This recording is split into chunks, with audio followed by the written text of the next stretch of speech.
Hi, so I'm going to demonstrate how to obtain a sputum from the patient. The first thing that I want to do is I want to make sure that I assist my patient up in an upright high phallus position. I've already performed hand hygiene. I let the patient know what we're going to do and that I need his cooperation. So here I have my sputum cup and then I have my biohazard bag. Now, for this, we're going to make sure that we have the client take in a deep breath before coughing. And we're going to have the also rinse the client's mouth before we're going to have the patient cough into this, okay? All right, so I'm going to have you take a deep breath, Susie, and you could just imagine Susie being in a high phallus position, taking in a deep breath. She's going to cough into the cup. Deep breath, cough. All right, so we've got our sputum specimen. We're going to place the lid on it. We're going to place our generated label with the patient's name, date of birth, my initials, the time and the date. We're going to stamp it, place this into the biohazard bag, bring this down to the lab, perform hand hygiene, and document the procedure, and that will be all. Thank you. Oh, one more thing.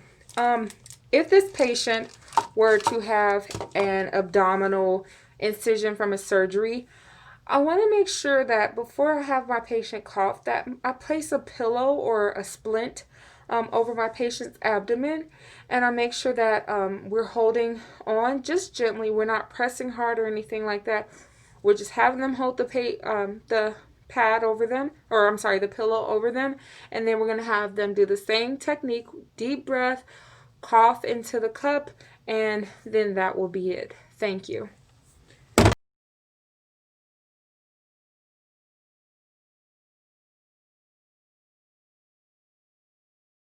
Hello, today I'm going to demonstrate the nebulizer treatment.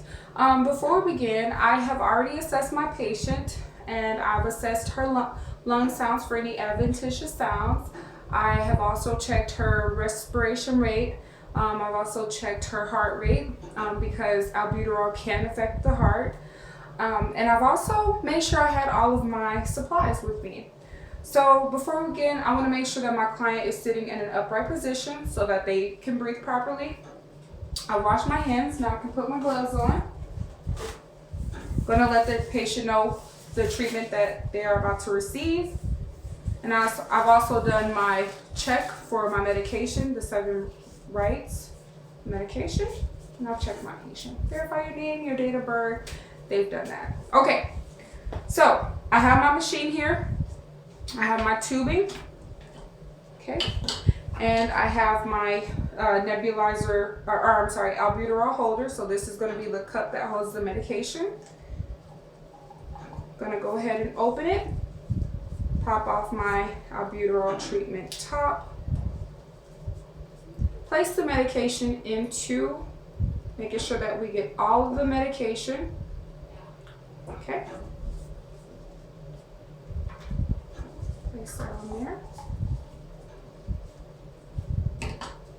Then I'm going to connect the mouthpiece, the mouth tube, making sure that everything is in nice and tight, and it's just going to go like this. The patient's going to hold it if they can. All right, so now I have my tubing here, which is connected. I made sure it was tight. I'm going to go ahead and pop this, and also I want to make sure that I assess the patient for any allergies to the medication. I know I said I did my 7 rights check, but that will be the most important. All right, so we're gonna get this baby started, okay, making sure that the medication is coming through both ends of the tube. All right, so it's coming in. We're gonna have the patient hold this portion to the mouth, and they're going to breathe in through the mouth. Now, if we needed the patient to use a tube such as this one, we would do the exact same thing, except we would connect this portion to this. We would take this off and connect it that way, okay? All right. otherwise they can hold this themselves. So I'm going to get them to breathe through the mouth, make sure that all the medication is gone. If we need to stand with the patient, that's what we would do. Going to make sure all of it's gone. Once we get to the end, just to double check, we're going to tap, make sure all the medication's out, and turn it on again if we need to. All right, so the patient is done with his or her treatment. We're going to get this cleaned off, and we're going to place it on a clean napkin, making sure we're cleaning this, and we're cleaning the inside of this for future treatment. And then also, just as a precaution, go ahead and wrap this up, clean it off with a disinfectant wipe, wrap it up nice and neatly. And then we're going to wipe it off and then document the procedure, how the patient tolerates the medication, wash our hands, and that's going to be the end of this video.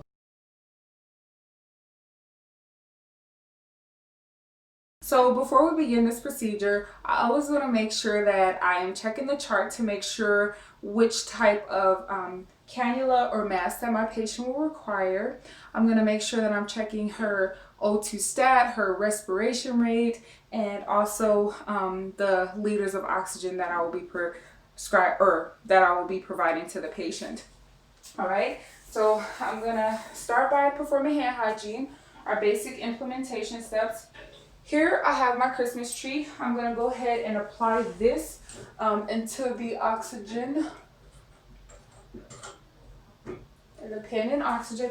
I'm just going to lift this up so you can see it a little bit better. But okay, so I've applied my Christmas tree. Now I can go ahead. I'm going to let the patient know what we're doing. All right, Susie, we're going to go ahead and place your nasal cannula on. I'm going to then clamp that there. I'm turning to the left here. And what we will do, whenever we turn this on, we could see the ball floating, and we want to get it right at the center of the amount of oxygen liters that we want to give the patient. So I would have her at 2, so I want to see that silver ball right in the middle of that 2, okay? All right, making sure that there are no kinks. I'm placing the cones up into the nares. And also, before we do this, we could check the nares to make sure that they're patent, before we administer. And if we need to clean, we could clean. So we're going to put that in, okay? And then we're going to wrap this around the ear, like so. So it's going to go behind the ear, and then behind the ear, and then we can gently slide this up, not too tight, but we want to gently slide it up so that way it's just nice and comfortable. If we needed to, absolutely, we could place a little bit of tape here, but just making sure it's comfortable and that we're assessing for skin breakdown while the patient is on oxygen. Okay. And also, I wash my hands and I would have gloves on, obviously. All right, now for our mask. So we're going to need our tubing for any mask that we're going to place on the patient. Okay, we're going to, using this side, we're going to connect it to the oxygen. Okay, making sure it's nice and tight on that so that way the oxygen can actually flow through the tubing to the patient. Okay. All right. So let's just say that this is a simple mask. Now, a simple mask in this case would not have a bag, and these rolls will be closed. Before we even put this on, we're going to make sure that we connect the tubing. So we're putting it on, okay? This doesn't have a bag, okay? And this is just a simple face mask, all right? And that's it. Making sure it's not too tight, that it's covering, and that she's receiving her oxygen, okay? Now, if this were a partial rebreather, then in this case, it would have the bag on. We would still make sure that we're clamping it to the oxygen. And also, before we go any further, this can receive up to 6 liters of oxygen. This can receive up to 10 liters of oxygen, this partial partial rebreather. Okay, so we're going on. We're setting this up to, let's just say 7. Okay, we're setting it up to 7. She's receiving her oxygen.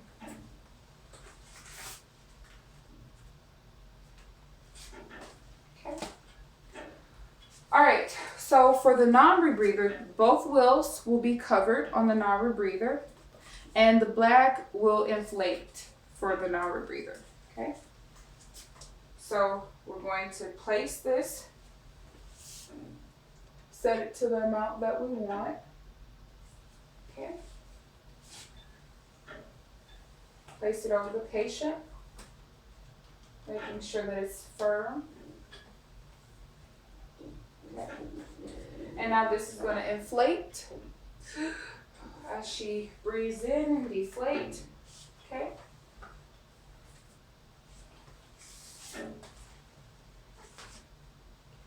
Okay, now we have a venturi mask. So this thing can go up to 10 liters as well. And for this, what we want to do is we want to grab any one of these colored tubings to place into the bottom. And at the bottom, what you'll see is how much percentage of oxygen we need and how many liters it requires. So in this case, we have our green tube and it says 35%, and we will put this at 8 liters per minute. So I'm going to attach that, bring it up to 8. Okay. I'm going to place it over our patient. Okay. This would also be good for a patient who just needed a BiPAP or a bi placement, where you could just put it on the side and they can breathe in the oxygen through that. It doesn't necessarily have to be around their face. It could be someone who's in a sideline position. All right. And we could also put this over the trach if we needed to. But we also have our trach collar just in case. And this is pretty much the same amount of liters. So we're going to place it in our tubing right here. And we're going to place it over our trach. Okay? Making sure it's not too tight. Making sure that the patient is comfortable at all times. Anytime that we do this, we want to make sure that there are no kinks in the tubing. It's very vital that we don't have any, because they need their oxygen supply, and that may be the only way that they're getting the oxygen supply. So it's very vital to just keep an eye out on that. And also making sure we have the right face mask or size for the patient. Okay, and that's going to be it for this video. Always make sure we're washing our hands and we're keeping the patient in a comfortable position. The bed is in the lowest position if needed. And that's going to be it for this video. Thank you. Hello, my name is O'Shea. Today I'm going to demonstrate the suctioning of my patient. I'm going to perform hand hygiene, make sure that I have checked my patient for their name, their date of birth, and also the indications for the reason that she would be receiving a suction. So my patient is sitting up in high Fowler's or Fowler's position. All right, I'm going to place my gloves on if needed. I'm going to auscultate her lung sounds before the procedure begins. Here I have my yanker too, and I've got some saline just in case we need to clean it after, which we will. I'm going to have the patient open her mouth. All right, Susie, I'm going to get you to open your mouth. And even before I even put this inside of her, I want to make sure that I'm turning my suction on continuous flow. All right, Susie, go ahead and get you to open. Okay, other side. Okay, great. However many times I need to do this, I can. Once I'm done suctioning the patient, I'm going to clean this out with the saline. All right, it's clean. I could dry it off and then place it back into the bag, which it really doesn't need to go in a bag, but I can place it back into the bag just to keep the top covered, and then place this on here. If I need to empty this out, I can empty it, measure it, the color, drainage, all of the stuff that I need to measure. And then once I'm done, I'm going to wash my hands, listen to her lung sounds again, making sure that there are no adventitious sounds, and then leave her in the lowest position and document. And that's going to be that.